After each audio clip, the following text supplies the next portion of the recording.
Hello বন্ধুরা, good evening. দেখো আমার সব সাইডে সাইডে সবুজ আর সবুজ, একদম ঘন সবুজ। এই সামনে পুকুরটা শুকনো হয়েছে, অল্প জল আছে একদম।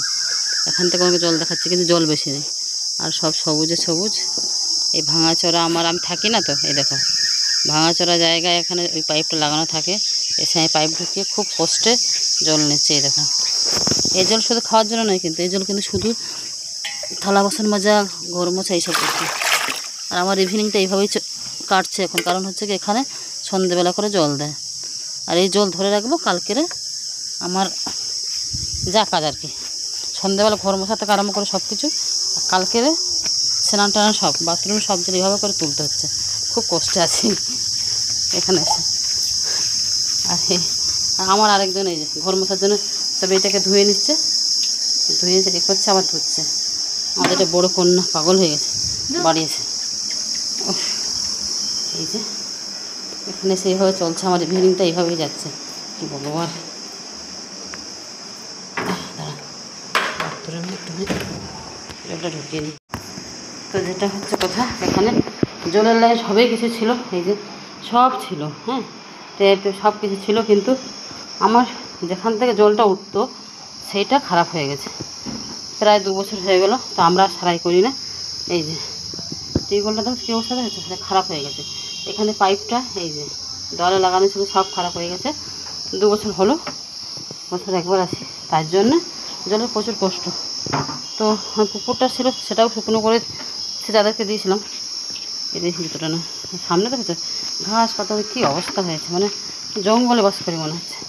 যাই হোক, তাতেও ভালো লাগছে, নিজের বাড়ি হয় আর কি। তো এইভাবে চলছে সন্ধ্যাটা আমার। প্রতিদিন সন্ধ্যেবেলা জল নিতে নিতে, কালকে তো 9টা অবধি জল নিয়েছে। এরকম সন্ধ্যের আগের থেকে শুরু করেছি, ওটা খুঁড়তে হয়েছে আমাকে, খুঁড়ে তারপরে করতে হয়েছে।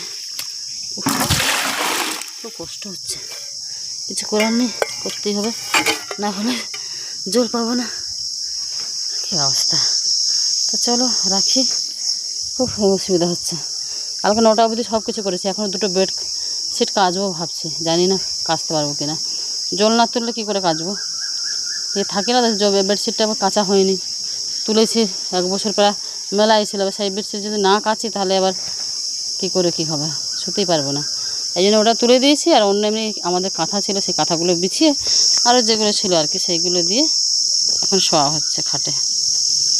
জল নেওয়া হচ্ছে এইভাবে, জলের কষ্ট বড় কষ্ট।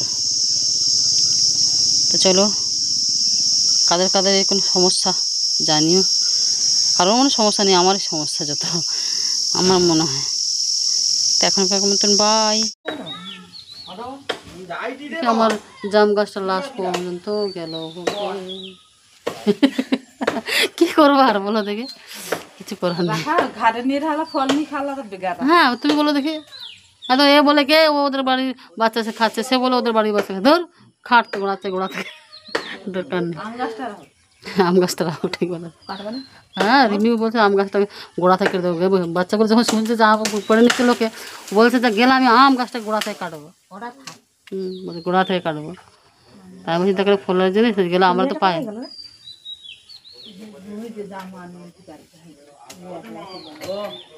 আম খেয়েছে কি আনন্দ পাচ্ছে বাচ্চাগুলো, বাবার কালকেটা আমার ওর সব শোনো পেটটা খারাপ হতো না, ও কালকের বড়োটা ওখান থেকে খেয়ে এসেই 4-5টা আম খেয়ে। আমাদের ওই গাছের আম খেয়েছে, এই গাছের আম খেয়েছে, তারপর এরা আম দিচ্ছে, সে আম খেয়েছে, আবার ও সত্যতার আম সব কেটে কাটো কাটো খাবো, 2টো খেয়েছে। তারপর কেমন লাগছে, সে মেয়ে এনে মানু এনে দিয়েছিল, সে বেয়ে করে সে আমগুলো খেয়েছিল। হ্যাঁ ওই তো দাগ। হ্যাঁ ক্যামেরা বাইরের ক্যামেরাটা ভালো, কিন্তু ভিতরের ক্যামেরাটা ভালো না, ফ্রন্ট ক্যামেরাটা ভালো না, সেলফিটা বাজে। ওই ক্যামেরাটা ভালো না, পুরো একদম সুন্দর। কিন্তু এই যে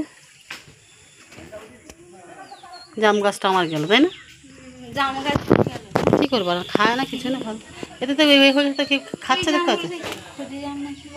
ক্ষতি যাবো না, ক্ষতিগুলো তো না, এরা বড়ো বড়ই, এক ব্যাগ করে নিয়ে গেছে।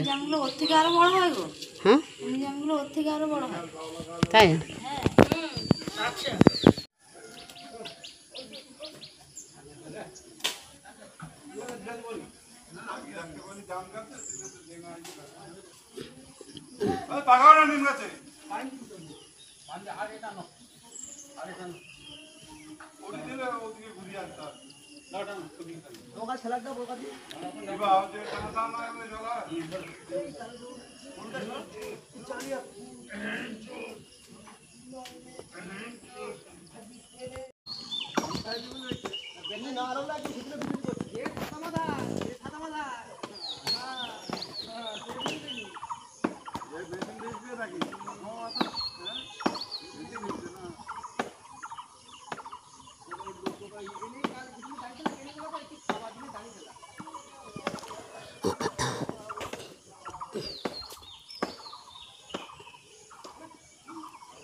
क्या इच्छा करके